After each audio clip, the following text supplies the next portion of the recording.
Hi, my name is Chidindu Alim. I am a sophomore computer science major at Howard University, and this is my entry. Um, so I had a conversation with a former classmate 2 years ago.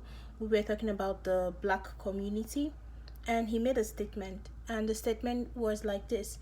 He said he believed that the black community had all they need to thrive, and so the complaints and the protests and all of that was just us being lazy, um because we had everything that we needed, and so we're just being lazy. Now, when the statement was made, I got very angry. I ended the conversation. I walked away from the conversation.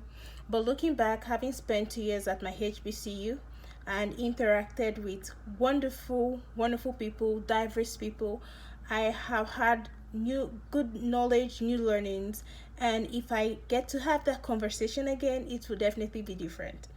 I definitely would highlight three main things. First off is the importance of having accurate information about someone or race, or actually in general anything, before jumping to conclusions or making your judgments. With races especially, and people in general, you should have real facts and not what the media propagates, not what people on the media, the conclusions they've made from maybe their biases or their feelings, and then following that.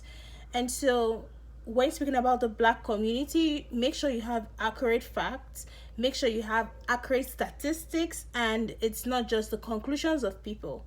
If you're so deeply interested in the workings of the black people, then know have one or two black people, speak to them. And when you're having conversations, ask questions, don't make statements. You could rephrase, one could have rephrased that statement from you believing the black community is lazy to why is the black community still asking this, still asking for change? Why are they still protesting? Why are they still demonstrating? It looks like everything seems okay. I just want to know.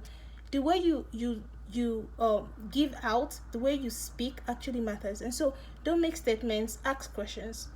Also, I would speak about the fact that the black community has a lot of financial instability, and this is because of the institutionalized racism that is in the US, has been and still is.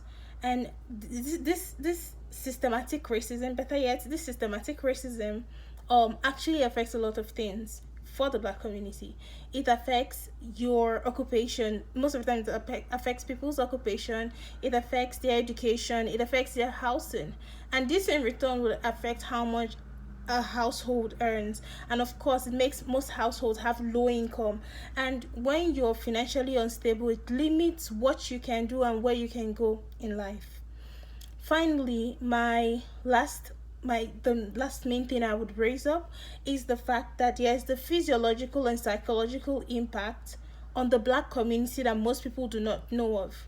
Now, while I was at Howard in person, I was able to speak to a lot of other black people, and a lot of them actually would tell me that at one point or another point in their life, for a long time, they thought they couldn't be a certain person. They thought they couldn't pursue a particular career. They thought they couldn't get to a particular place in that career if they even ever got to pursue it.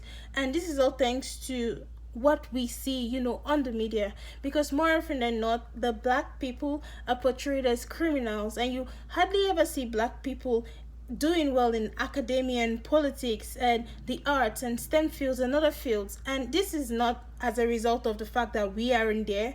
We are there, but once again, the media just more often than not portrays us as criminals. And so this affects people's psychology. They believe that as a black person, I cannot get to this extent. As a black person, I am limited in what I would be in life, no matter how much I work hard.